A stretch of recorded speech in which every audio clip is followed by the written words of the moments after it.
Bueno, pues ya estamos de nuevo en tiempo de tertulia y cuento aquí a mi vera con Luca Constantini, periodista de Objective. ¿Qué tal, Luca? ¿Cómo estás? Muy buenos días. No nos veíamos desde antes de verano. ¿Qué tal el verano? ¿Bien? Pues verano bien, muy bien. ¿Ya dónde está el verano? Yo ya lo tengo ya totalmente olvidado. Tengo un lejano recuerdo. Efectivamente. Que esto ya ha empezado un otoño, yo creo que va a ser... Bueno, calentito. Escalofriante, vale. O muy calentito, depende de... O calentito o escalofriante, las dos cosas. Pero luego ha empezado fuerte la temporada. Me acompaña también aquí ya una mítica, una tradicional de este programa desde el principio, Noelia Núñez, es diputada del PP. ¿Qué tal, Noelia? ¿Cómo estás? Bien. Qué bueno verte también. Y hoy tenemos una novedad, un invitado especial. Iván Espinosa de los Monteros, fundador de Atenea. ¿Qué tal? Muy buenos días. Iván, muy buenos días. ¿Cómo estás? Muy bien, tenía muchas ganas de venir a este programa. Y yo también que estuvieras con nosotros. Bienvenido. Bueno, permitidme que empiece precisamente por preguntarte, Iván, por la presentación de esa plataforma, esa asociación que tuvo lugar hace 2 semanas con gran éxito, además de público, de afluencia. Atenea. ¿Por qué Atenea?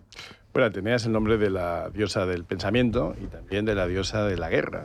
Pues aquí se trata de crear una plataforma de pensamiento que sea también parte de la batalla cultural que creo que hay que dar y de la que hablamos aquí con mucha frecuencia, ¿no? Y efectivamente la presentación en Madrid hace 10 días más o menos, pues salió muy bien. Hubo gente de todo tipo. La idea es un poco ir atrayendo pues, a gente de espectro de centro derecha y derecha.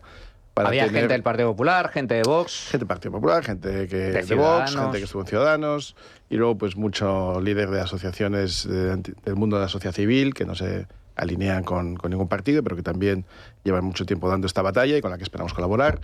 Hubo periodistas, hubo deportistas, hubo un medallista olímpico, un torero, en fin, hubo un poco de todo, lo que es pues una convocatoria de sociedad civil, ¿no? Y luego pues mucha gente que se ha apuntado a través de atenea.org, que se ha hecho embajador, que así le llamamos, gente que colabora con un pequeño pago mensual o anual y gracias a los cuales pues podemos hacer este tipo de eventos, ¿no? Que el siguiente, por cierto, hoy lo anuncio en exclusiva, va a ser en Barcelona este mes de octubre, espero que sea el día 29, lo anunciaremos en cuanto tengamos los detalles cerrados, y ya presentaremos el primer papel formal, que es el de la necesidad de recuperar el Estado de Derecho. En la presentación que hicimos en Madrid hubo un pequeño debate, quizá luego podamos hablar de ello en un contexto más amplio. Vamos a hablar de ello. Pero un pequeño aperitivo del debate fundamental que creo que tenemos que tener, que es previo a cualquier otro de tipo económico o político, que es recuperar el Estado de Derecho. Un país que no tenga separación de poderes, que no respete sus instituciones, que no tenga independencia judicial, un país donde la ley no sea igual para todos,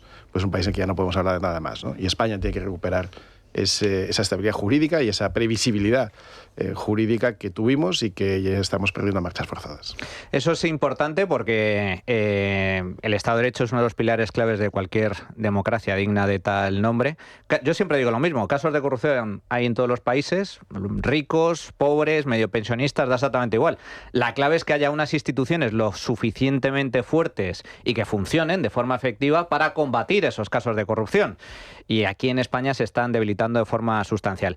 Por lo que estás comentando, Iván, Atenea nace con el objetivo de hacer propuestas, que es de lo que se trata, porque es cierto que en muchas ocasiones la política en España se está centrando mucho en atacar lo que funciona mal, que está muy bien y hay que denunciarlo porque es fundamental dar con un buen diagnóstico, pero no solo basta con que el médico te diga, oiga, es que usted tiene cáncer y está en una situación complicada, sino que a continuación decirle, espere, que tengo aquí un medicamento, un tratamiento para solventar el problema. De eso se trata, ¿no? Eso es la idea, que tengamos expertos sectoriales que nos puedan hablar de economía, de industria, de posición de España en el mundo, de educación, sanidad, de justicia, lo que queramos, en este caso de Estado de Derecho, y hagan un buen análisis de dónde estamos, pero también, como tú dices, pues una serie de propuestas que sean ilusionantes, que sean factibles también, bajo el actual marco constitucional, porque podemos ponernos ya a pensar en política ficción. Bueno, si cambiáramos la Constitución, ya, pero es que eso es muy difícil, ¿no? Yo además prefiero no abrir ese melón, como se dice. Porque posiblemente empeore en lugar de mejorar. Si se abre solo puede ser para empeorar. Pero asumiendo, imaginando que dentro de un plazo, esperemos que no muy largo, haya un nuevo gobierno, pues que el primer día a las 9 de la mañana un nuevo presidente de gobierno tenga de manos de Atenea por lo menos una hoja de ruta, una serie de propuestas muy concretas que pudiera empezar a implementar el primer día, como digo, a las 9 de la mañana en cuanto tome posesión de su de su posición de presidente de gobierno, ¿no?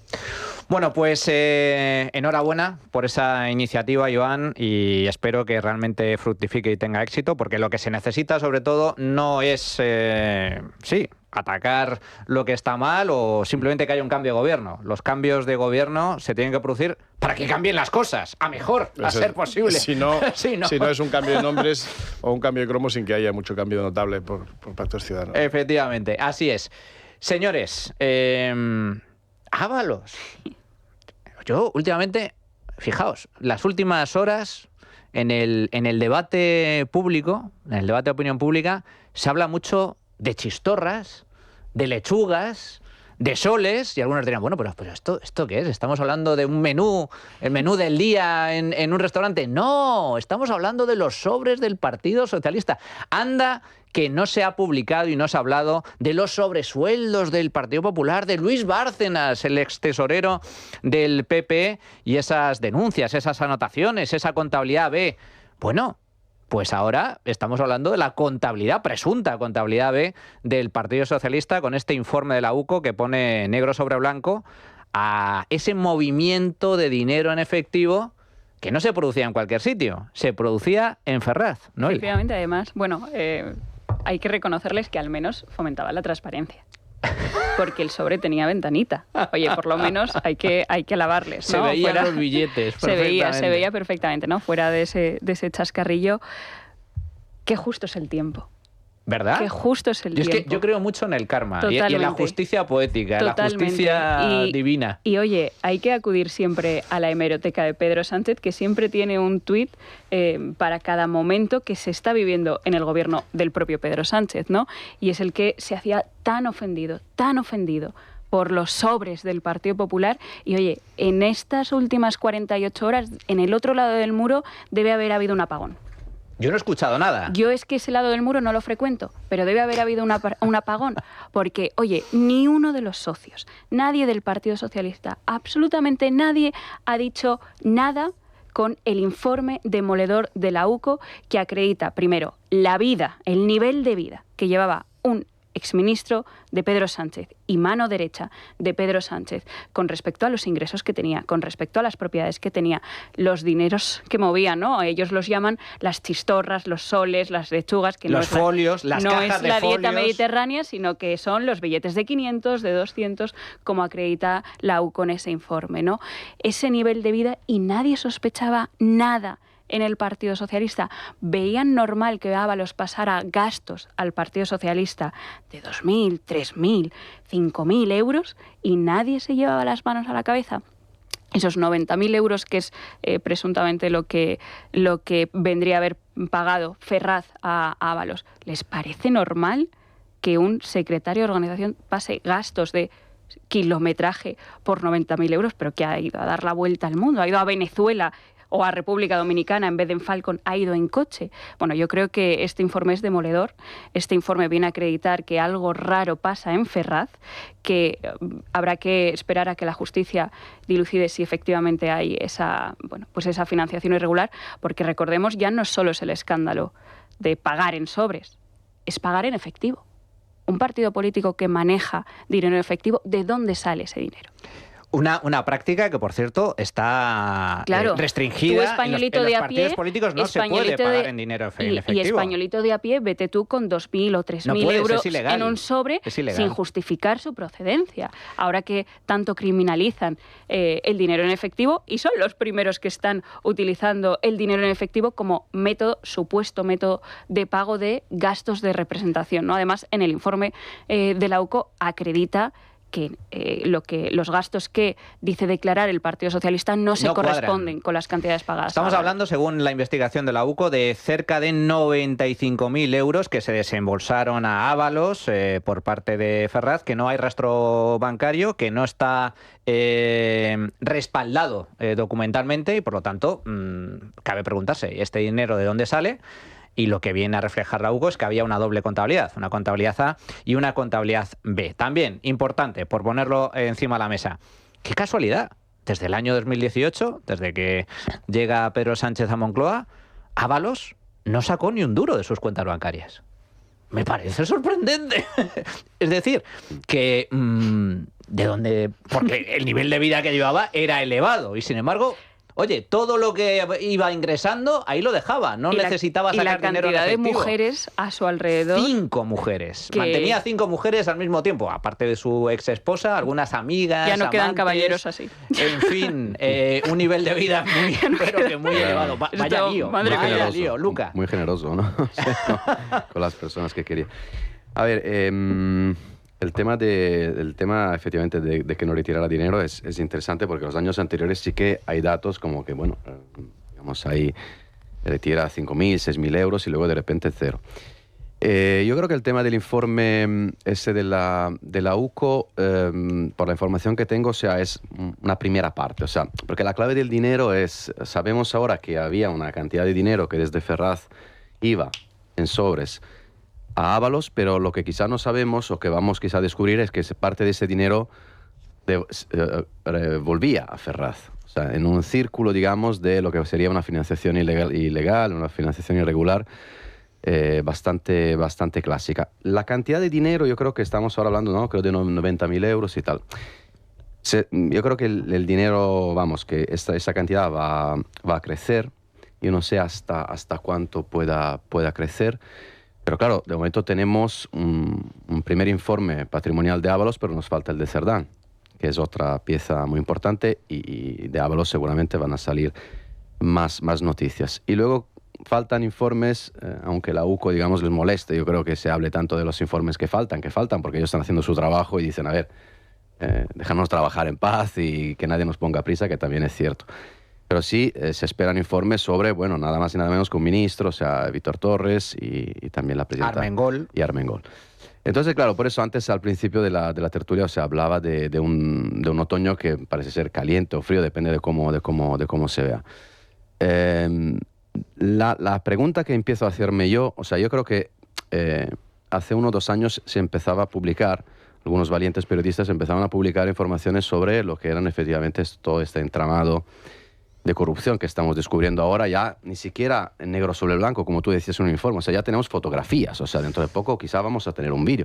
Yo os recuerdo que en Dogetti publicamos que algunos, digamos, de la trama hablaban de que entraban en Ferraz bolsas de dinero. O sea, ya estamos en una situación casi peliculera, en ¿no? bolsas de basura. Efectivamente.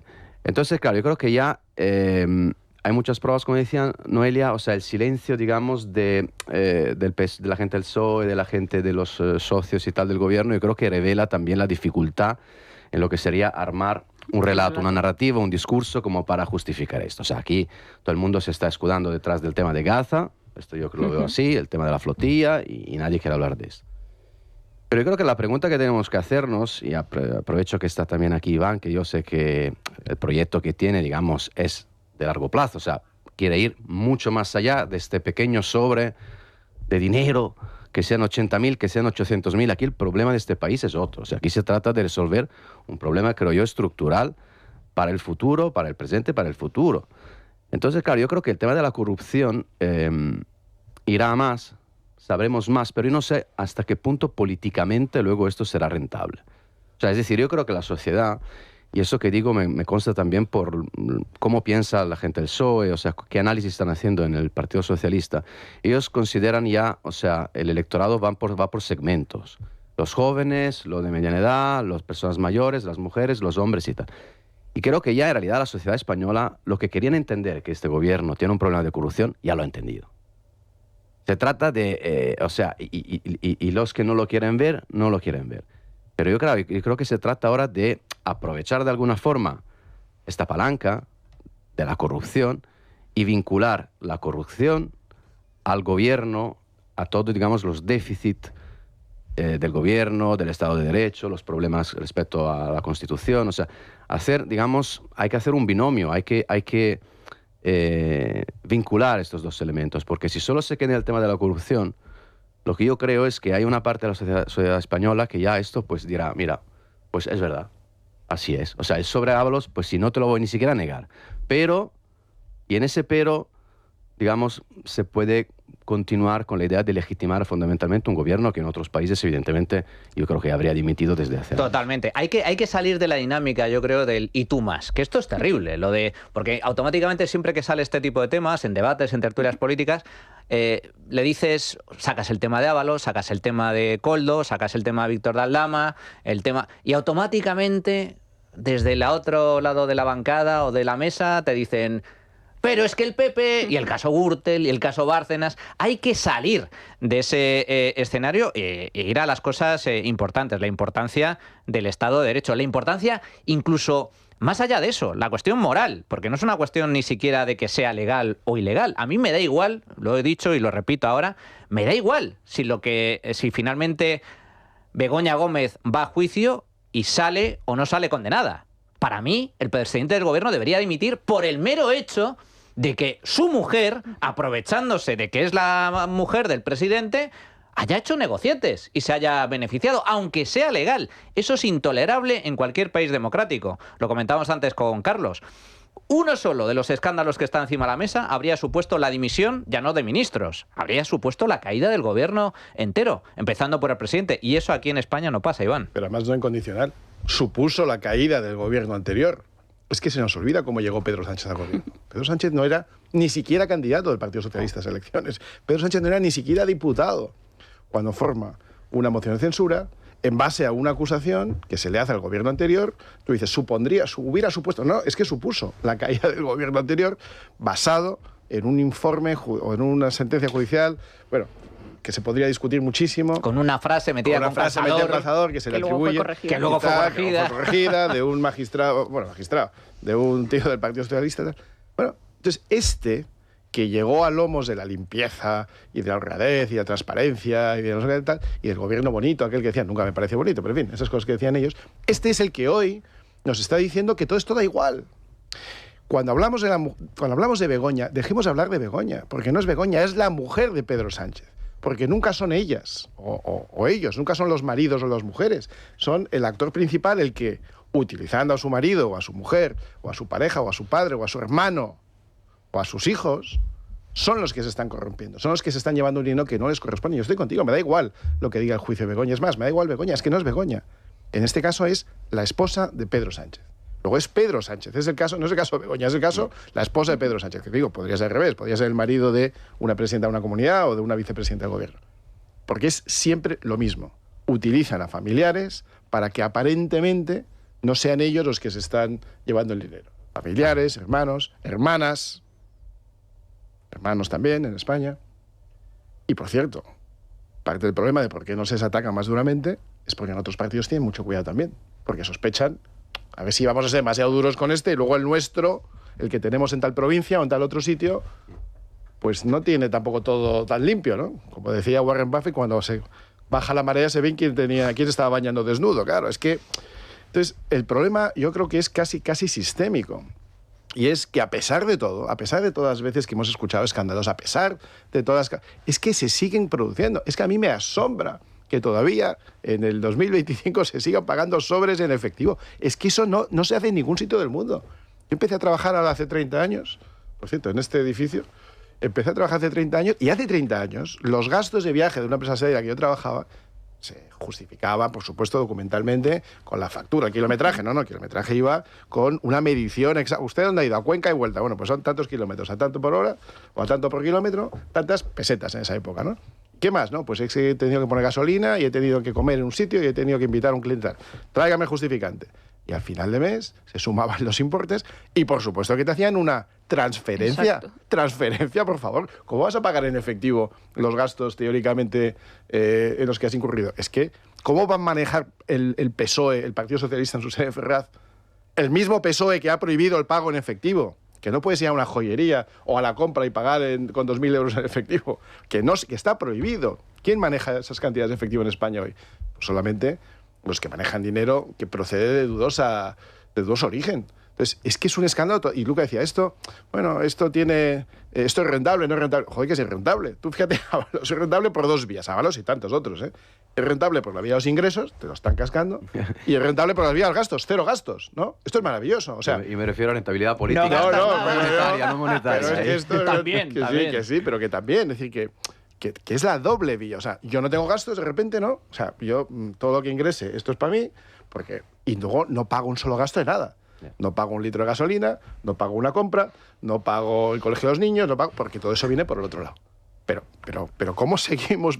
Y luego que si Gaza, la flotilla, el genocidio, que no. La reforma constitucional, todas las cortinas de humo. Ahora la cortina de humo del aborto. Es que nada es casual. Es decir, lo del aborto surge justo unas horas antes de que se descubra el informe de la UCO. Con mensaje de Pedro Sánchez, que de repente le dio por preocuparse de las mujeres, pero con el escándalo de las pulseras no tuvo tiempo, estaba muy ocupado siguiendo vía GPS no dormía, la flotilla, Noelia, no podía dormir, no había comido, no había dormido el pobrecito, pero por las mujeres maltratadas no tuvo ni un segundo yo ahí encima de la mesa para poner un mensaje para decir, nos hemos equivocado, hemos desprotegido a las mujeres. No, volvió a intentar sacar la bandera del feminismo solo para intentar tapar el informe de la UCO. De todas formas, que conste que yo creo que ahí cometería un grave error la oposición, tanto Partido Popular y Vox, si entran al trapo.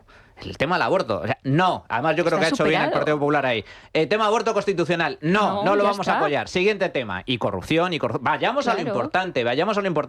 Por cierto, estamos hablando de dinero en efectivo. Quiero recordar que el Partido Socialista, una información que publicó en su día ABC, al hilo de esa fiesta que se marcó Ábalos y su comitiva, su camarilla particular en un hotel de alto standing en Canarias, al principio de la legislatura, ¿os acordáis?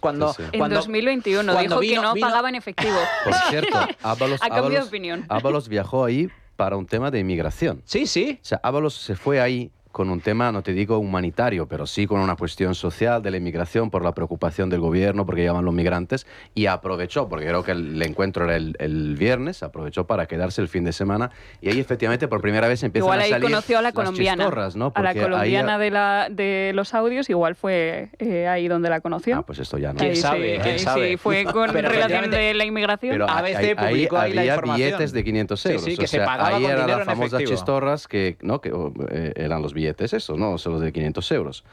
Y entonces, esto ha salido en las redes sociales, el gobierno negó tajantemente todo tipo de información, yo qué sé, con las cuentas oficiales del Salió el PSOE, Luca, y dijo literalmente que en el PSOE no se hacen pagos con efectivo. Y ahora nos encontramos con la foto del sobre. Han cambiado de opinión. La foto es muy gráfica. La foto es mortal. La foto es gráfica porque tiene el sobre, que la palabra sobre ya yo creo que es reminiscente, ¿no? Tiene el logotipo del PSOE y se ve la pasta dentro. O sea, lo tiene todo. Lo tiene todo. Y luego a veces el nombre a mano de para quién va, ¿no? Ábalos, no sé cuánto, tal. O sea, es maravillosa la foto. Hay que reproducirla mucho esa foto. Aunque claro, ese es un poco... Yo creo que los sobres de verdad eran otros, porque ese es un sobre raro para hacer, digamos, una mordida o lo que fuera, porque era 8.400 euros, 23. Pues es que así es como se esconde. Claro. Tú no pones 10.000 o 6.000. Pones una cantidad redonda, con céntimos que parezca que está justificada por otra cosa. Fijaos, estamos hablando de Ábalos, de ese dinero en efectivo que cobraba en sobres a través del PSOE. Celia, una de las trabajadoras de Ferraz, que decía en uno de los mensajes: oye, no estoy del todo tranquila con tanto dinero aquí. En este cajón. en el cajón. Con tanto dinero en el cajón. Que también sorprende la reacción y respuesta del Partido Socialista. Dice, no, nuestras cuentas están perfectamente limpias porque están auditadas por el Tribunal de Cuentas. Oiga, el Tribunal de Cuentas lo que no audita es el dinero en efectivo o supuestamente en negro que está en los cajones de una sede. Porque el Tribunal de Cuentas no va al inspector allí a ver dónde está el dinero. En fin, ¿qué decía Ábalos sobre este tema no hace tanto? Atención. No es otro Partido Popular, es el mismo. Es el partido de los papeles de Bárcenas y de su caja B. Es el partido que espiaba a sus adversarios políticos gracias a una trama parapolicial dirigida desde el propio Ministerio del Interior. La misma que trataba de sepultar sus presuntos delitos usando en su provecho a los aparatos del Estado y tratando de influir en la justicia. Sí. Hay que reconocer que Ábalos es un grandísimo actor. Eso es un actor. Igual que Pedro Sánchez. Es decir, también es un gran mentiroso. ¿Por qué digo esto? Porque Ábalos, hay que recordar, decía esto, creo recordar que estas declaraciones son del año 2021, mientras él estaba haciendo lo mismo, cobrando dinero en sobres, en efectivo. Vaya, qué cosas, ¿no? Por cierto, Ábalos, el que defendió la moción de censura de Pedro Sánchez que le llevó a la Moncloa. Ábalos, el mismo que el Congreso, las bancadas socialistas y sus socios se levantaron en pleno a aplaudirle. En respuesta a una pregunta de una diputada de Vox que estuvo muy brillante, como estuvo brillante, tuvieron que aplaudirle y animarle para que no se sintiera atacado. 3 minutos de aplauso. Ahí estaba Yolanda a su lado con una cara compungida. Pobre Ábalos, ¿no? Me ha faltado la frase de soy feminista porque soy socialista. Lo tiene todo este hombre. Lo tiene todo. Bueno, ha habido reacciones a nivel político, como bien estabas comentando tú, Noelia, por parte del gobierno. Han dado la callada por respuesta. No ha habido reacción de ningún tipo. Ayer hubo un acto en Andalucía de María Jesús Montero, acompañada de Zapatero, para intentar resucitar la imagen de Montero de cara a esas elecciones regionales en Andalucía. Para mejorar su imagen va con Zapatero, sí, ¿no? Totalmente. Igual, sí, efectivamente. Está bien planteado. Pero sí ha habido reacción por parte del Partido Popular. Ha hablado, entre otros, Miguel Tallado, portavoz del partido, que ha dicho lo siguiente. Mientras los sanitarios luchaban a brazo partido contra una enfermedad desconocida y muchas empresas de todo el país quebraban, el entorno más cercano a Pedro Sánchez hacía caja y se repartían chistorras, soles y lechugas. Vaya banda, vaya pájaros. En un país en el que miles de ciudadanos están pluriempleados para tratar de llegar a final de mes, en un país donde los jóvenes no pueden emanciparse porque la vivienda se ha convertido en un bien de lujo y donde las familias pasan auténticas dificultades para acceder a la compra de carne o pescado, el ministro para todo de Pedro Sánchez pedía más y más cajas de folios. Recibía sobres de origen desconocido y lo hacía en la sede del Partido Socialista. Y todo para seguir disfrutando del dinero B del Partido Socialista saqueado a los españoles. Esto yo creo que es relevante por lo que estabas comentando tú, Luca. Exactamente lo que Además, lo que digo. para vincular, es decir, la corrupción en general en España no pesa negativamente para los votantes del partido en cuestión. Pero, y esta es la clave, llegado a un punto, a la gente le cabrea porque, fijaos, hay mucha gente que lo está pasando mal. Que en España se está empobreciendo de forma muy importante, a pasos agigantados. Hay mucha gente que pasa dificultades y luego encima que te partes el lomo a trabajar para luego cobrar una miseria y te das cuenta de que el Estado se lleva la mitad, no funcionan los trenes, no funciona la sanidad, no funciona la educación, no funciona la seguridad y encima hay unos políticos en el gobierno que presuntamente se lo están llevando crudo. Y oye, que no les pasa absolutamente nada. Mira, yo creo que el discurso que acabamos de escuchar de Tellado, o sea, es más o menos lo que yo decía al principio. Me parece tácticamente, políticamente interesante y útil hacer esta vinculación entre corrupción de un lado y cómo la sociedad española, una parte de la sociedad se está empobreciendo, porque esto es así, yo creo. O sea, por mucho que digamos, bueno, allá se puedan leer los datos de alguna forma y el IBEX supongo que estará bastante satisfecho, porque eso también es lo cierto. O sea, las grandes empresas no es que estén pasando a una situación mala, pero sí que un sector de la sociedad muy importante, y creo que está teniendo muchísimos problemas, tema de vivienda, tema de trabajo, tema de poder adquisitivo. O sea, se ha quedado prácticamente igual con una inflación altísima, etcétera, etcétera. Me ha faltado solo una cosa en el argumento detallado, que es el tema de los impuestos. O sea, yo creo que hay también que hacer una vinculación entre las chistorras, los soles y tal. Sí. De alguna manera salen de los impuestos de los ciudadanos. Tal cual. Por mucho que quizás luego haya maletas de dinero que vengan de Venezuela. Pero hay, digamos, la corrupción, el robo de la corrupción es que la fuente primaria de dinero es una fuente desviada, pero es una fuente que de alguna manera viene del esfuerzo de los ciudadanos, de su trabajo y de los impuestos que pagan. Entonces, claro, a raíz de esto, es decir, aquí hay un gobierno que a nivel impositivo tiene una política de impuestos que yo creo que muchos ciudadanos ya no pueden más, porque además ven el despilfarro, las subvenciones y tal y cual. Y creo que la alternativa política, además de denunciar la corrupción, la cuestión moral, todo lo que tú quieras, tiene también que plantear el discurso de los impuestos. Tiene que decir, aquí hay que ir a una racionalización, reducción, llámalo como quieras. Porque claro, austeridad no se puede hablar porque la palabra austeridad ya, digamos, está vetada. Pero la idea es un poco esto. O sea, aquí nadie se está dando cuenta que este país está inflado y dopado y que dentro de poco los chavales, sobre todo, pero también las clases medias, la gente de 40 años, de 50 años, van a pagar todo eso. Totalmente. Y creo que entonces hay que vincular este argumento.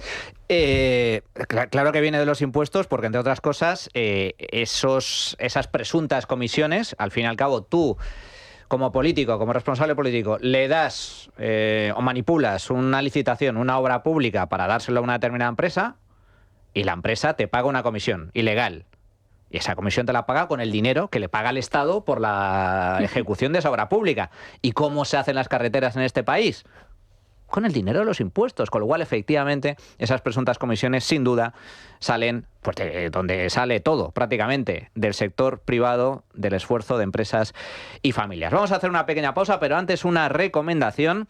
¿Eres autónomo? ¿Tienes una empresa con 0, 1 o 2 trabajadores? Esto te interesa. Puedes conseguir un ordenador nuevo y una web profesional por 0 euros. Sí, como lo oyes, sin adelantar ni un solo euro. Y lo mejor, con Z Plus, en colaboración con Libertad Digital, ellos lo gestionan todo, el papeleo, la tramitación y hasta el anticipo del IVA. Tú solo te preocupas de elegir el modelo de ordenador y cómo quieres la web de tu negocio. Los requisitos son sencillos: llevar más de 6 meses de actividad y estar al corriente con Hacienda y la Seguridad Social, cosa que no todos los socialistas están, me da la sensación. Así de simple, el ordenador es tuyo para siempre, la web lista para que te encuentre online. Ojo, es una oportunidad con plazas limitadas y fecha de caducidad. No dejes escapar esta oportunidad. Entra ahora en ordenadorlibertad.es o llama al 699-090-675. Repito, ordenadorlibertad.es o 699-090-675. 675.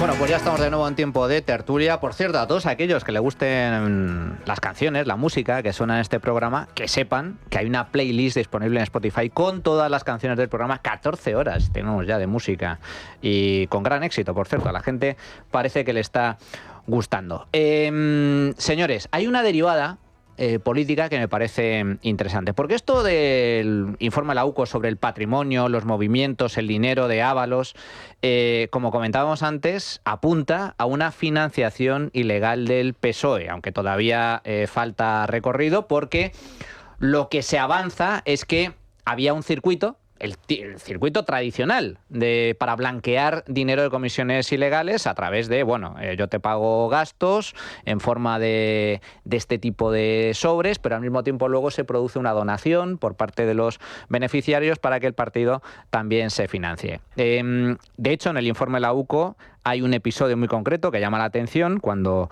Koldo y su exmujer hablan de que Ferraz tiene a disposición 2.000 chistorras, es decir, 1 millón de euros, coincidiendo con las generales del año 2019. Dice Koldo, una pequeña alegría para las elecciones. Por lo tanto, lo que se desprende de este informe es eso, los descuadres, las dudas sobre la contabilidad del PSOE, sobre la existencia de una contabilidad en B. ¿Y por qué digo que hay una derivada política? Porque los socios del gobierno pues han dicho literalmente que esto es una línea roja, que en caso de que finalmente el PSOE sea imputado como persona jurídica, pues es posible que le quiten su apoyo.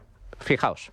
Tenemos pocas líneas rojas, sobre todo porque somos gente que negociamos, es que esto tiene un límite, que es su extensión a el Partido Socialista. O sea, si aparecieran indicios de financiación irregular del Partido Socialista, imagínese, ustedes se iban del gobierno. Hombre, imagínese. Urge que el Partido Socialista delimite los detalles del caso y certifique que no hubo financiación irregular. Pero si esto escala, nosotros le vamos a pedir, de hecho nosotros le vamos a obligar que la gente decida,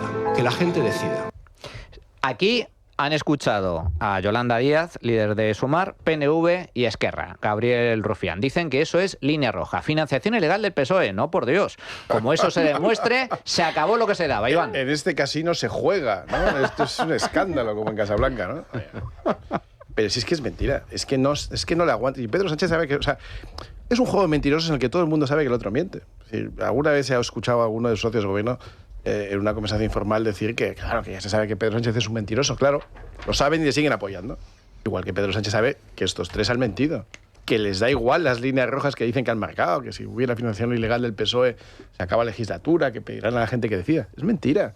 No van a dejar de apoyar al Partido Socialista en el gobierno y además, aunque dejaran de apoyarle, a Pedro Sánchez también le daría igual. O sea, es que le da todo igual. Pero además es que sabe que estos son dependientes. A Pedro Sánchez le encanta hacer de sus ciudadanos y de sus socios dependientes. Estos son dependientes. El PNV es absolutamente dependiente del PSOE. Está además, y me alegro, en una espiral de autodestrucción y va a acabar desapareciendo. Ya tiene más diputados Bildu que ellos. Y esto va por... No es que me alegre del ascenso de Bildu, pero me alegro de la caída del PNV, que es uno de los grandes males que tiene España. Y lo mismo con RC. O sea, es mentira, es imposible que vayan a dejar caer este gobierno, porque además ni siquiera depende de su voluntad. O sea, que todas estas ideas de que esta sería una línea roja si el Partido Socialista fuera descubierto, que se ha financiado ilegalmente, oh Dios mío, se juega en este casino, entonces sí, la legislatura se acaba. Olvídense de eso porque no va a pasar. Luca y Noelia. Bueno, yo lo que he visto, o sea, es cierto que hace unos meses hablaban todos de línea roja y los periodistas nos lo tomamos muy en serio, aunque Iván dice que todos mienten, todavía estamos con la idea de que detrás de la mentira hay algún tipo de estrategia, de táctica política, ¿no? Esto es lo que vamos buscando.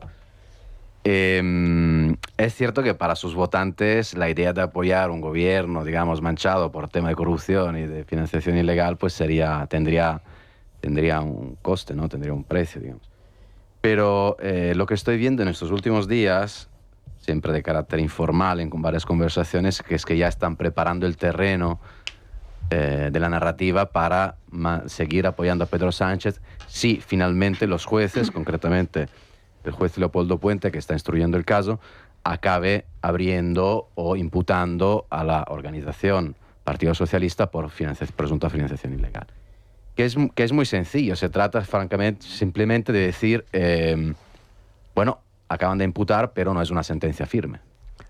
Hay que esperar al juicio. Hay que esperar al juicio, claro. Hay que esperar al juicio, porque los jueces ya sabemos más o menos por dónde andan. Por eso digo que el tema de la corrupción, en mi opinión, para la oposición, para quien busca una alternativa en este país, está bien, evidentemente, hay que denunciarlo todo, pero puede ser un poco tramposo, porque claro, los otros también juegan. Y lo que dicen es, oye, pero claro, porque uno le puede decir, fíjese usted lo que ha pasado durante la etapa de Rajoy, que claro, este gobierno... Pero ellos podrán decir, pero aquello era una sentencia. Vamos a esperar la sentencia. Y con vamos a esperar la sentencia para Pedro Sánchez y todos sus socios significa simplemente vamos a aguantar 1 o 2 años.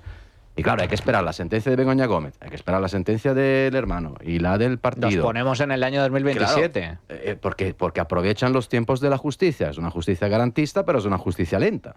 Entonces aquí hay que armar un discurso diferente. En fin. Pero aunque llegara la sentencia, diría que ha sido jueces fachas. Y que ha habido lawfare contra el gobierno y que son la derecha judicial haciendo política contra un gobierno legítimo emanado de las urnas. Siempre van a encontrar una nueva línea roja donde poner su listón, ¿no? Porque ellos no van a dejar caer a este gobierno. ¿Qué van a hacer? ¿No apoyarle los presupuestos? Ah, vaya... es que no tenemos presupuestos.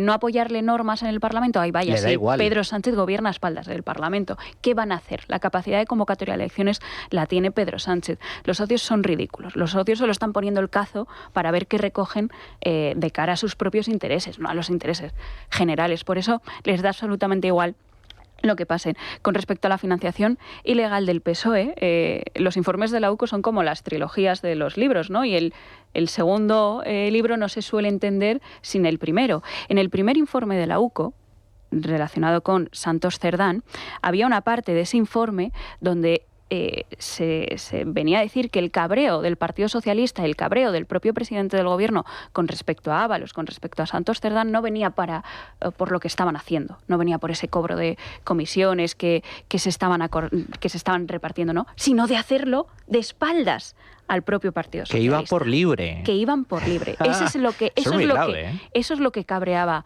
al presidente del gobierno. Por tanto, este informe viene a acreditar, viene a dejar negro sobre blanco que en el Partido Socialista había algo raro. Había una financiación posiblemente un poco rara, ¿no? Por eso hay que recordar también el informe de Santos Cerdán, porque ya enseñaba la patita de la presunta financiación irregular del Partido Socialista, y este segundo informe patrimonial de Ábalos viene a acreditar un poco pues que en el Partido Socialista efectivamente, presuntamente, se movían cantidades de dinero de una procedencia dudosa. Fijaos que estamos hablando de Ábalos, informe de la UCO sobre ese tipo de movimientos, los sobres. Estoy totalmente de acuerdo contigo, Iván. La imagen del sobre, esa imagen es absolutamente demoledora.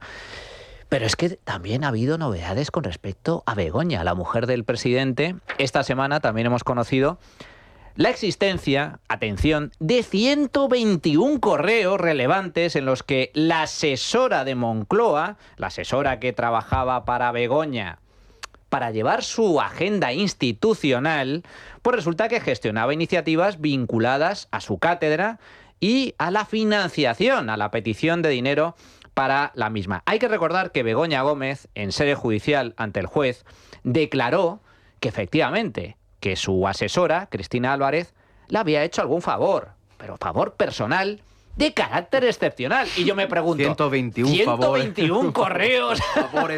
Favores personales en horario de trabajo. En horario de trabajo, es más, gestionando el correo de Begoña Gómez, porque era ella la que tenía acceso al correo de Begoña Gómez y contestaba desde ahí. Pero la clave es, la asesora no la contrata Begoña Gómez. No. La asesora es secretaria contratada por Presidencia del Gobierno.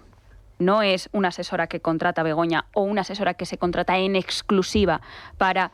En España no está la figura de primera dama, no existe esa figura. No es una asesora de la primera dama o de la mujer del presidente. Es una asesora, es una secretaria de Presidencia del Gobierno, que en este caso asistía a Begoña Gómez para sus funciones o para sus quehaceres como la mujer del presidente, pero en ningún caso para sus negocios privados, que esa es la clave. La clave es que, precisamente por eso, está siendo investigada por un delito muy grave que es malversación, claro. En este caso concreto el de la asesora, malversación de caudales públicos. ¿Por qué? Porque se había contratado por parte de Moncloa una asesora para asistirla en asuntos institucionales, no en asuntos privados. No para pedir dinero a empresas en nombre de Begoña Gómez. Que esa es otra. Y aquí entra la figura del tráfico de influencias, porque claro, que te llamen desde Moncloa, yo me imagino, ¿no? Un CEO de una gran empresa del IBEX, regulada, por lo tanto, cuyo negocio depende en gran medida del gobierno, de lo que haga el gobierno, de los contratos del gobierno, y resulta que te llama la secretaria y te dice, nos llaman desde Moncloa. ¿Cómo? Sí, que quieren hablar con usted. Bueno, pues póngame. Y resulta que desde Moncloa se le dice, ¿tienen interés en que se reúna usted con la mujer del presidente para presentarle un proyecto? A ver quién es el guapo que le dice que no. Eso es lo que pasaba con Begoña Gómez. Que no hay que imaginarse mucho. Que en este país se ha condenado a una persona por una cosa muy parecida hace 10 años y se nos olvida. Oiga, que llama el marido de la infanta. Exacto. ¿No?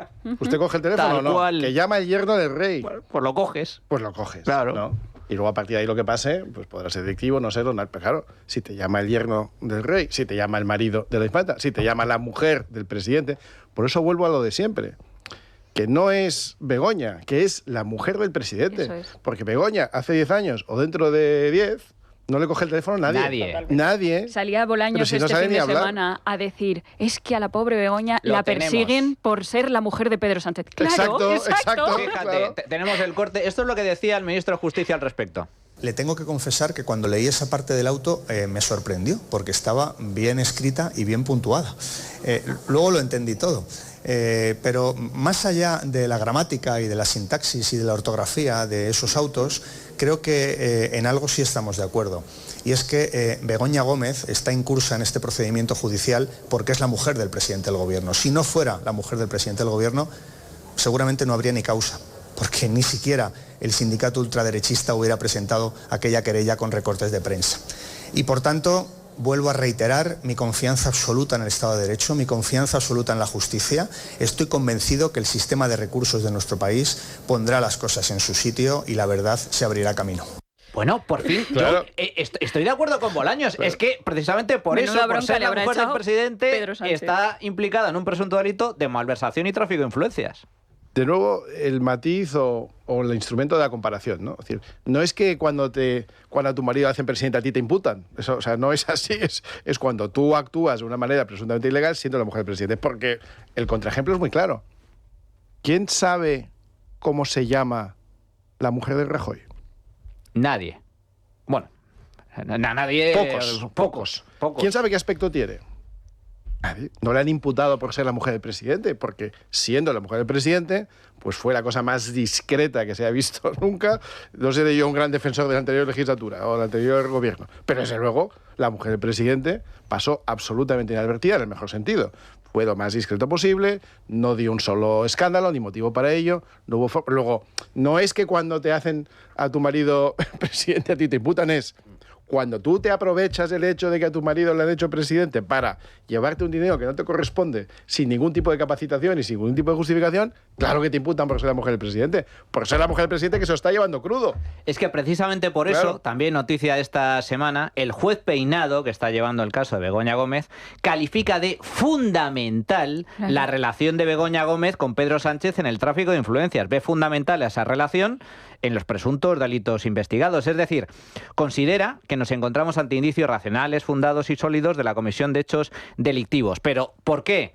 Porque es la mujer del presidente. Pedro Sánchez es la figura clave que explica este tipo de delitos, porque sin ser presidente no podría haber ni delito de malversación ni delito de tráfico de influencias, Luca. Sí, estoy muy de acuerdo con vosotros. Además, o sea, yo creo que es clave eso, efectivamente, estoy de acuerdo. O sea, Iván, yo creo que acierta ahí a decir, oye, aquí el nombre Begoña Gómez casi no debería existir. O sea, la historia, efectivamente, la mujer del presidente del gobierno, Pedro Sánchez. O sea, esto es una cuestión semántica, pero importante. De nomenclatura, pero total. Muy, muy importante. Además, yo creo que Bolaños le deben haber hecho una llamadita desde Moncloa. Totalmente. Otra vez, Félix, que por favor. Porque, has metido la pata. Tiene muy mal carácter, además, Pedro, ¿eh? Claro, no, ese le debe regañar fuerte al pobre Bolaños. Porque en la rueda de prensa, la última de Pilar Alegría, si os fijáis, lo que viene a decir Pilar Alegría ahí es un giro de discurso del gobierno. Porque hasta ahora decían efectivamente, o sea, la víctima Begoña Gómez, no sé qué. Ahora ya yo creo que han entendido que muy probablemente Begoña Gómez va a juicio y posiblemente va a ser condenada. Entonces ya están haciendo caer al soldado Begoña Gómez. Y el discurso que están esgrimiendo desde la Moncloa es, pero en todo esto, ¿dónde está Pedro Sánchez? ¿En qué papel, en qué investigación judicial y tal aparece el nombre Pedro Sánchez? Por eso digo que es muy importante, digamos, decir, oye, aquí no es el asunto Begoña Gómez, no es que Begoña Gómez estaba, ¿no?, o sea, trabajando al margen de la Moncloa para beneficiarse de la posición del marido, sino que efectivamente se trata de una responsabilidad política y directa de Pedro Sánchez. Es que lo que dices tú, Luca, enganchando con lo que dice Iván, es fundamental. Si Begoña Gómez llama al rector de la Universidad Complutense como Begoña Gómez, el rector de la Universidad Complutense, la secretaria dirá, ¿y usted quién narices es? Es que le cita en Moncloa. Exacto. Claro, pero si te le cita en Moncloa, que es la residencia del presidente del gobierno. Y la sede de la presidencia del gobierno. Es que esa es la clave. Si te llama no Begoña Gómez, sino la mujer del presidente, es que no es que te coja, es que se cuadra el rector de la Universidad Complutense, tal y como sucedió, y fue a Moncloa a visitar a Begoña Gómez. Igual que se te cuadran los CEOs, los máximos responsables de las diferentes compañías del IBEX. Y dicen, por supuesto, claro que la atendemos. Venga usted aquí y cuéntenos qué es el proyecto que tiene tanto interés en que nosotros le ayudemos a financiar. ¿En qué consistía ese proyecto? Cátedra de Transformación Social Competitiva. Y ustedes dirán, ¿y qué narices es eso? Pues lo explica la propia Begoña. Atención.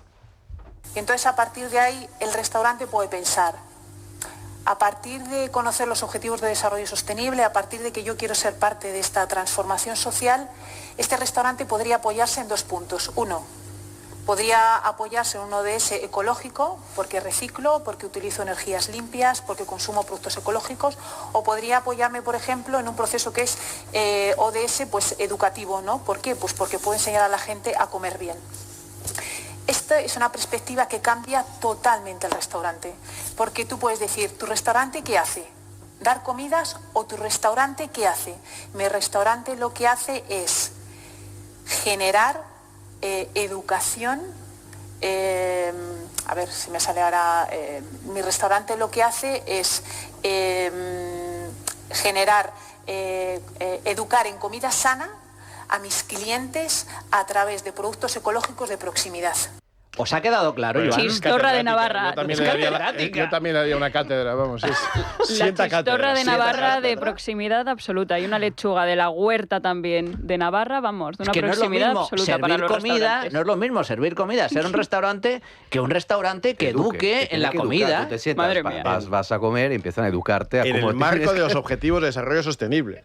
Tú no sabías que ibas a comer en ese marco. Pero es un marco, en realidad, de miles de millones de euros de la Unión Europea que luego se... ¿no? O sea, ¿quién canta? Vas a cenar y te dan la turra ecorresiliente, con perspectiva de género. Madre de Dios. Bueno, pues a esto se dedicaba Begoña. Para esto pedía dinero a las empresas y a distintas organizaciones para la transformación social competitiva. Es decir, para un chiringuito. Sí, el chiringuito la suya de transformación social, porque con el software, que luego, claro, se apropia del software, el software ahí era una idea para manejar mucho dinero, porque las empresas pedían al software, oye, ¿cómo tengo que hacer para recibir los fondos europeos?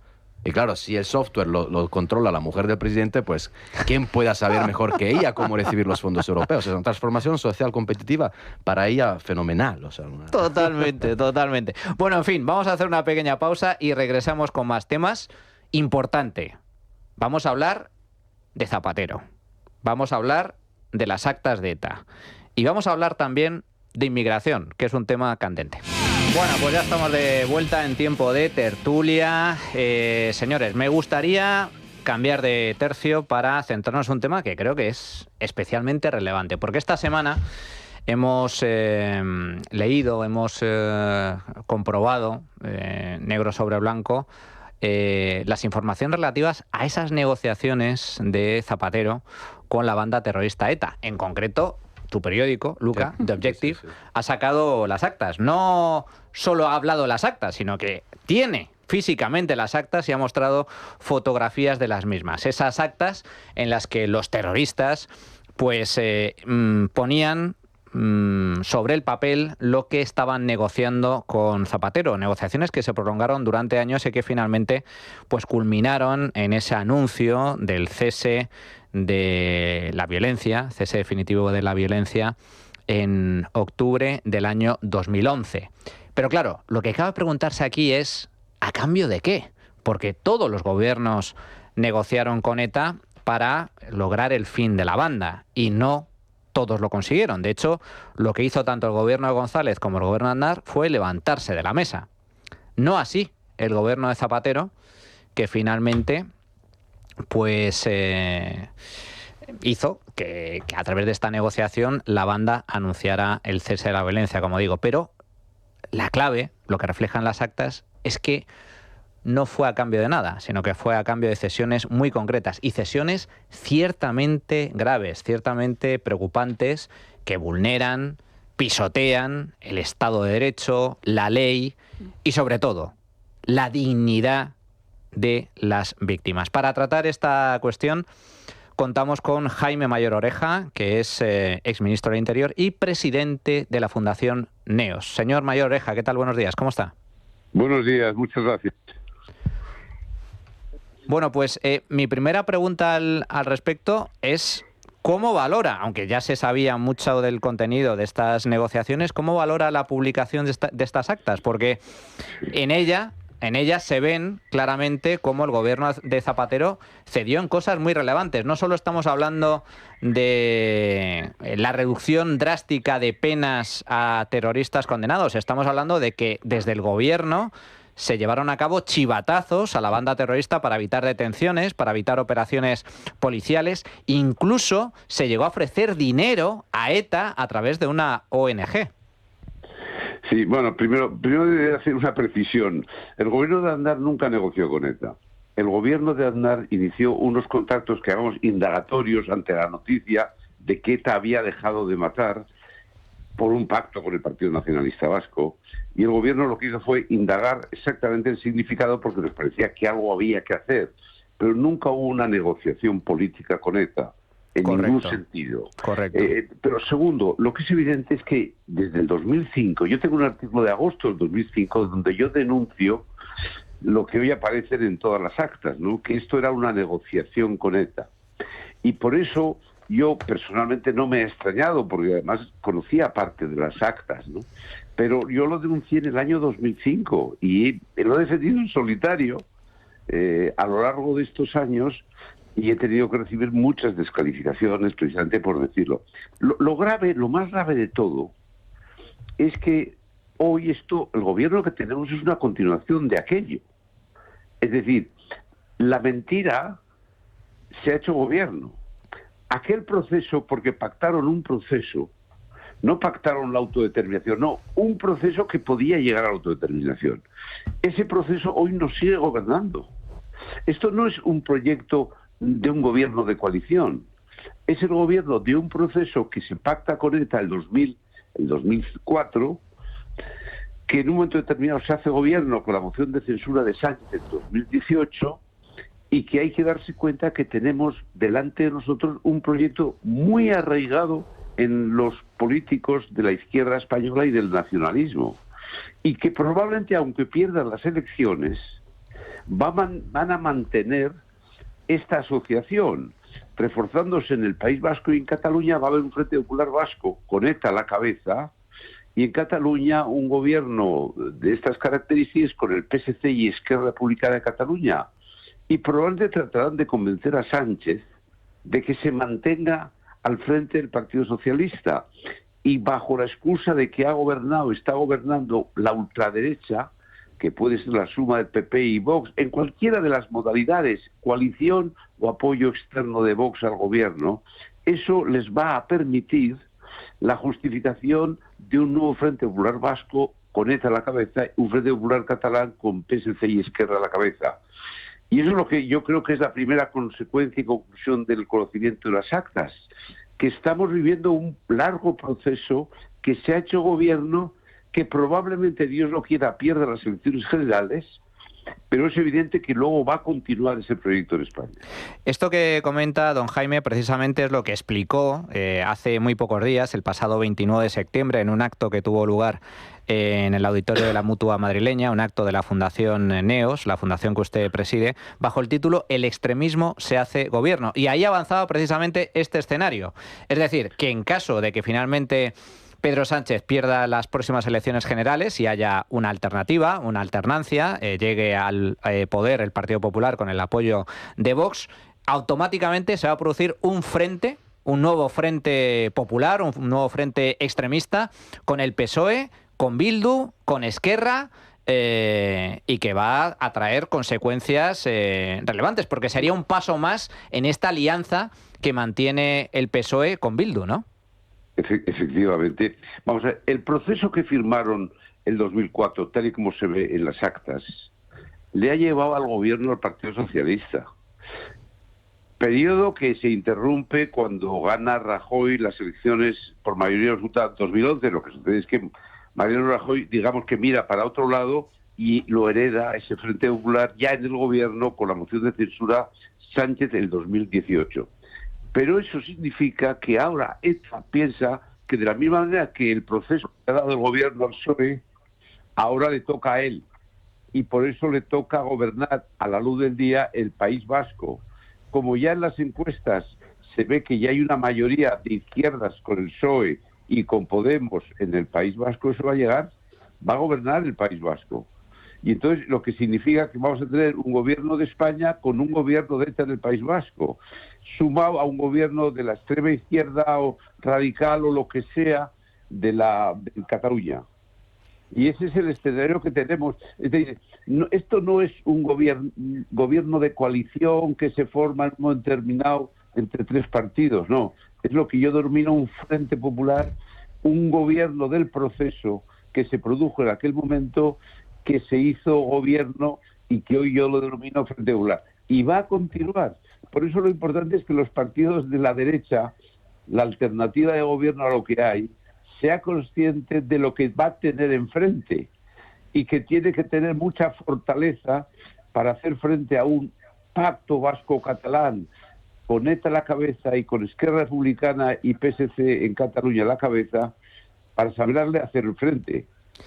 Esto que comenta, fíjese, la propia Rosa Díez, ahora que está presentando libro con el título La sombra, lo explicaba perfectamente. Dice que en esas negociaciones entre bueno, lo que Zapatero llamaba diálogo, ni siquiera lo tildaba de negociaciones, diálogo entre el gobierno y la banda terrorista ETA, su objetivo era legalizar ETA y su brazo político para ilegalizar a cambio o excluir, es el famoso muro, el famoso cordón sanitario, al Partido Popular, al principal partido de la oposición, al artífice, uno de los artífices de la transición, de la llegada a la democracia a España.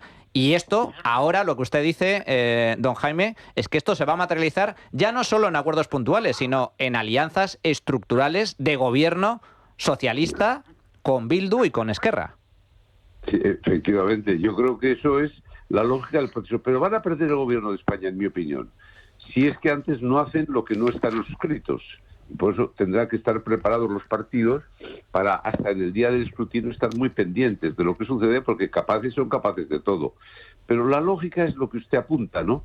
Entonces lo importante es que la derecha tiene que entender y tiene que denunciar el proceso que tenemos delante de nosotros.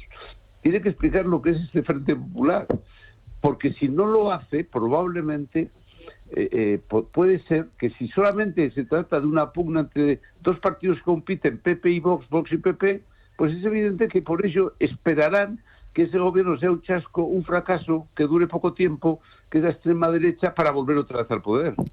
Pero por eso hay que saber entender, comprender definitivamente, aceptar la naturaleza de un proyecto que está puesto en España desde el año 2004. Lo explica muy bien Rosa Díez, que por cierto una vez más demuestra su grandeza de miras, su inteligencia, su valor, su coraje, y lo explica muy bien, pero exactamente es así. Don Jaime, una última cuestión. ¿Cree, desde su punto de vista, que si finalmente hay cambio de gobierno, Pedro Sánchez se retirará de la política o se mantendrá? Pues mire, eso va a depender también de la justicia. Por eso todo este diagnóstico que he podido hacer tiene un interrogante. Bueno, ¿y si se descubre esto o esto otro? Yo ya no entro, pero creo yo que lo que le van a tratar de convencer todos los que le rodean es que él se tiene que mantener. Y que tiene, aunque pierda las elecciones, y que tiene que simplemente esperar. Y el primero que se lo va a comentar es Zapatero. Zapatero le dirá que probablemente su error fue haberse ido, derrotar las elecciones, pero haberse ido a la Secretaría General del Partido Socialista del 2011. Volvería Sánchez en el 2018, pero le van a tratar de convencer de que se quede, porque el gobierno que viene, que es la ultraderecha, ellos dicen, no va a tener cohesión suficiente.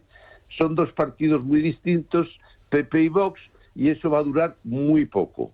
Y sobre esa posición seguro que le animan, le estimulan, le tratan de convencer que se continúa al frente del Partido Socialista. Pues don Jaime Mayor Oreja, presidente de la Fundación Neos, como siempre, un auténtico placer. Muchísimas gracias. Fuerte abrazo. Muchísimas gracias. Iván. Bueno, yo creo que Jaime Mayor Oreja, como siempre, acierta, tiene la visión histórica que a veces se nos olvida. Acertado siempre. O sea, mira para atrás para proyectar hacia adelante y acierta siempre, con todo lo que tiene que ver con la evolución del nacionalismo, con la evolución del Partido Socialista hacia posiciones que antes parecían imposibles, y siempre avisa con antelación, incluso a veces con años de antelación, de lo que va a pasar. Muchas veces se le tilda de agorero, de pesimista, pero es que acierta. Y todo lo que ha dicho, y que viene sosteniendo hace mucho tiempo, es un aviso para navegantes. Este Partido Socialista, lo voy a poner de otra manera, no existe el Partido Socialista bueno. Cuando he estado, pues hace unos meses, preparando un libro que publiqué en primavera, estuve meditando mucho sobre el Partido Socialista, leyendo un poco, investigando, entrevistando a gente, y me di cuenta de que para gente como yo, que ha crecido en los 80, en los 90, con un gobierno de Felipe González que nunca me gustó, que nunca le voté, que nunca le apoyé, que nunca me pareció, o sea, que me espantaba, pero que parecía un partido socialdemócrata comparable a otros en Europa, que parecía una cosa moderna, te da la sensación, o te puede dar la falsa sensación, de que eso era el Partido Socialista y que lo que ha venido después con Zapatero y con Sánchez es la aberración histórica. Pero cuando lo coges en perspectiva, y esto es lo que me permitió escribir el libro, te das cuenta que es al revés. El Partido Socialista es un partido esencialmente criminal, desde su fundación. Y luego ha tenido unos años, en los años de Felipe González, que podía aparecer como una cosa un poco más europea, un poco más moderna, un poco más tal, pero que es la excepción. Duró poco. ¿Qué es la excepción? La excepción es Felipe, la excepción no es Sánchez o Zapatero, no es que detrás hay un partido socialista bueno que va a volver. No. El Partido Socialista es malo en su conjunto. Y luego ha habido pues, unas épocas en las que se ha moderado un poco más. Insisto, nunca lo he votado, nunca lo apoyaré. Y lo que tenemos hoy, este presidente que tenemos hoy, es esencialmente una continuidad o una continuación de Zapatero, que es con el que se inicia todo. Es decir, a cambio de posición del Partido Socialista, de estar portando los cadáveres de sus correligionarios, a apoyarse en el partido que representa a los etarras, que es Bildu, eso, para los que tenemos más de 40 o 50 años, es algo insólito. Pero para los jóvenes ya se les ha olvidado. Se les ha olvidado que se están apoyando en los representantes de los que asesinaban a socialistas, por supuesto también a populares y por supuesto personas de todo tipo, militares, policías, civiles, niños, mayores. Esto ha pasado hace... Claro, nos hablan de Franco, pero Franco hace ya 50 años que se murió. Oiga, el último asesinado de ETA es de hace 12 años, en Palmanova, cuyo padre, por cierto, era diputado nuestro. En Palmanova hace 12 años. No estamos hablando de la prehistoria. Entonces, esto de querer olvidar tan rápidamente de dónde proviene cada uno y proyectar hacia el futuro unas alianzas con gente indeseable, cuyo propósito fundamental es romper España, no hay que olvidarlo, y esto hay que contarlo. Y estoy seguro de que hay votantes que meten la urna del partido, el voto en la urna del Partido Socialista, que o no conocen esta historia, o la ignoran, o si la conocieran, se lo pensarían dos veces. Es que eso es importante.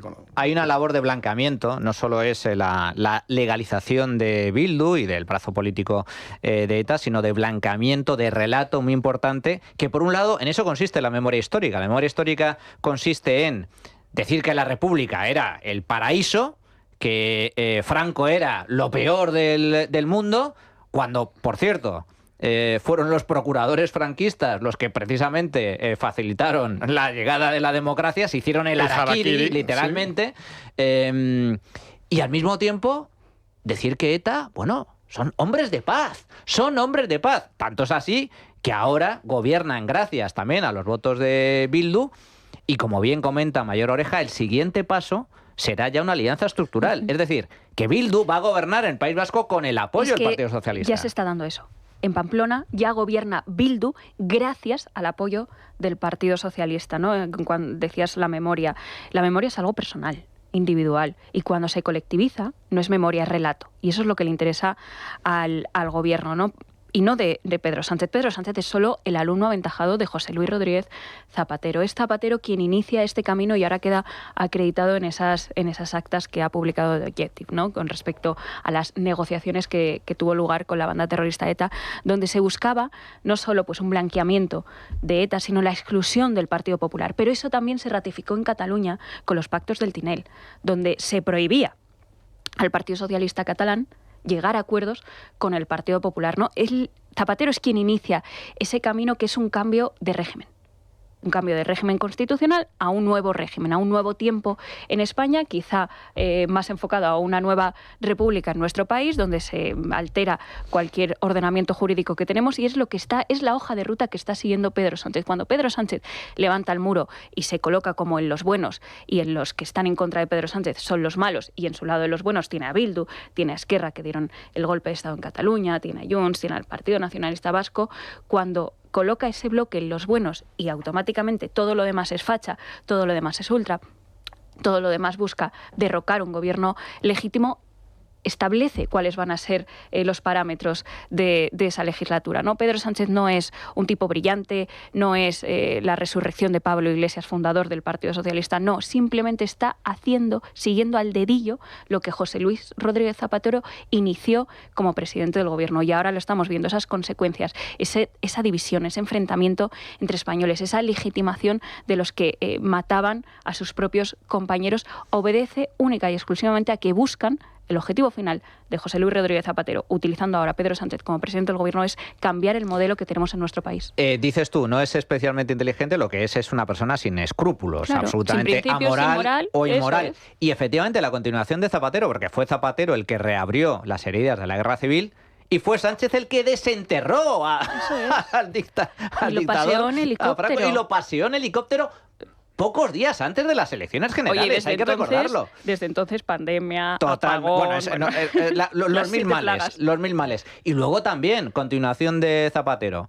Pues Zapatero legaliza Bildu. ¿Y quién pacta ahora con Bildu? Pedro Sánchez, y van a gobernar con ellos, que no nos quepa duda, como bien comenta Mayor Oreja, aunque yo me he quedado ya... me ha entrado un escalofrío cuando ha dicho Mayor Oreja que por mucho que gane el Partido Popular y gobierne con Vox, Pedro Sánchez va a seguir en la oposición como líder. ¿Tú esto lo ves, Luca?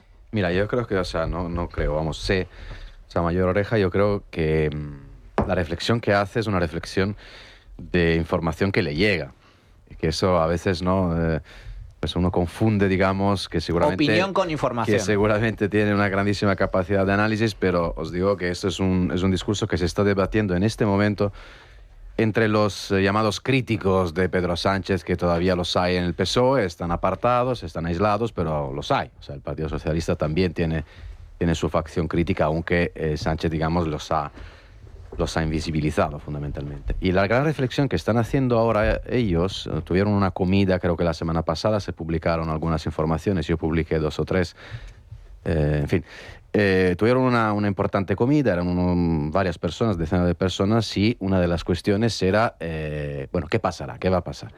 Entonces un sector muy importante sostenía, que aquí hay que abrir un debate sobre el post-sanchismo, o sea, que puede ser del partido después de Pedro Sánchez, quién puede liderar este partido. Se hicieron unos cuantos nombres. Pero hay otro sector que se podría definir el sector duro, digamos, un sector más reticente a abrir un debate. El post-sanchismo lo que ha puesto sobre la mesa es, oye, ¿y si ese post-sanchismo del que estáis hablando no es nada más que una fase onírica? O sea, aquí la cuestión es que... El post-sanchismo es más sanchismo. Es Óscar Puente. O el propio Pedro Sánchez. Es que ni siquiera es Óscar Puente. O sea, la cuestión es que el post-sanchismo es Pedro Sánchez. O sea, porque efectivamente, y ahí estoy de acuerdo con este análisis porque me parece muy interesante. Es verdad que yo no había dado con ello. O sea, yo siempre pensaba, cuando sale el gobierno, entre los escándalos judiciales y tal, pues nada, acabará la etapa del sanchismo y ya veremos lo que pasa. En cambio, aquí lo que están diciendo, lo que están reflexionando, lo que están temiendo, lo que están viendo dentro del propio PSOE, es que, ojo, que aunque pierda las elecciones Pedro Sánchez en el 27, en el 26, vete tú a saber cuándo, el cálculo que están haciendo en Moncloa es que el gobierno PP, Vox, apoyo externo, no va a durar más de 2 o 3 años. Ese es el cálculo.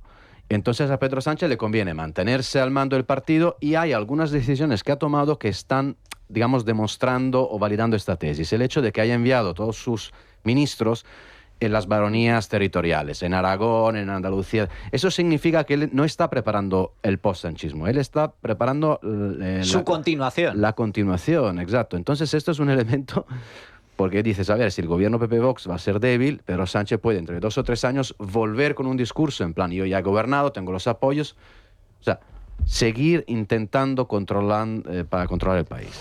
Escalofríos.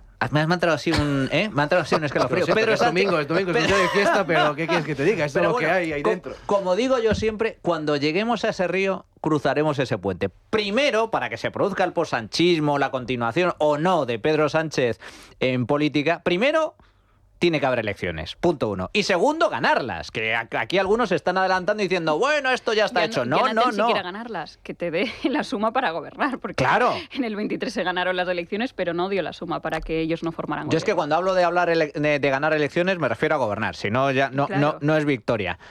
¿Qué piensan al respecto nuestros oyentes sobre adelanto o no de elecciones, Adrián? Pues sí, preguntábamos precisamente esto, si creen que habrá adelanto electoral en nuestra cuenta @trincherallamas. Nuestras opciones eran que sí, que habrá adelanto electoral por la corrupción, sí, porque romperá con Junts, o directamente que no habrá adelanto electoral. Pues esta última opción, con un 70% de los votos, pues cree que no habrá adelanto electoral a pesar de todos estos casos que habéis estado comentando. Y también vamos a escuchar lo que nos han dejado los oyentes. Pepe de Huelva. Sí habrá elecciones, y además debería de ser con carácter urgente. Si la justicia actúa, como he dicho, de forma urgentísima y para todo lo que está pasando y todos los implicados en la situación dramática que está atravesando la política en España del Partido Socialista. Habrá elecciones si a Sánchez le interesa. Si él cree que le pueden llevar ante el juez y puede acabar en la cárcel, entonces antes convocará elecciones y él desaparecerá y se irá a República Dominicana. Buenos días. Mi opinión rotunda es que no. Están muy bien donde están y no se bajan de donde están. Les conviene mucho a ellos. Un saludo. Bueno, pues muchísimas gracias a todos nuestros oyentes. Iván, cuéntanos. Una cosa rápida. De Moncloa se podrá decir muchas cosas, de Sánchez se podrá decir muchas cosas, pero no que no son capaces de imaginar el futuro que los demás no ven y prepararse para ello. Si ellos están pensando que van a perder las elecciones, me alegro. Pero si están pensando que el gobierno que viene, PP y Vox, va a ser débil y va a durar 2 o 3 años, tenemos que preguntarnos por qué. Y en esto radica la esencia de lo que queremos hacer en Atenea, evitar justamente que cuando se produzca un cambio, ese cambio sea débil. Un gobierno de 2 partidos no tiene por qué ser débil. De hecho, ahora gobiernan 6, gobierna uno apoyado por 6.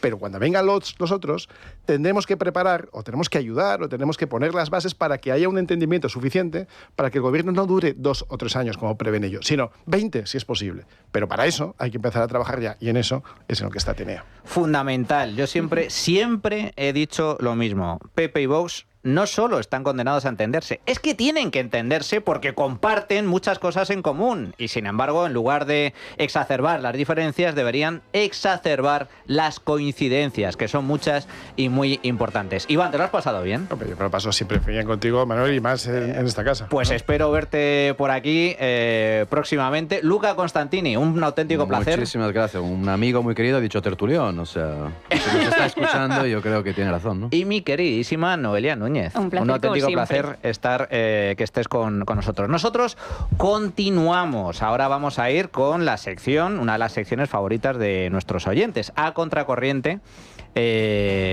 con Sandra León, donde vamos a hablar de un tema ciertamente relevante. Ese camping de Bernedo donde ha habido presuntos abusos sexuales, donde iban en pelotas por el medio del pueblo, en fin, un escándalo, uno más de la lista. Pero antes, un recordatorio: descubra la nueva hipoteca inversa. Entre en buenavidasenior.com y consiga un estudio comparativo gratuito para su caso concreto en solo 4 clics. buenavidasenior.com. La trinchera de Llamas, con Manuel Llamas.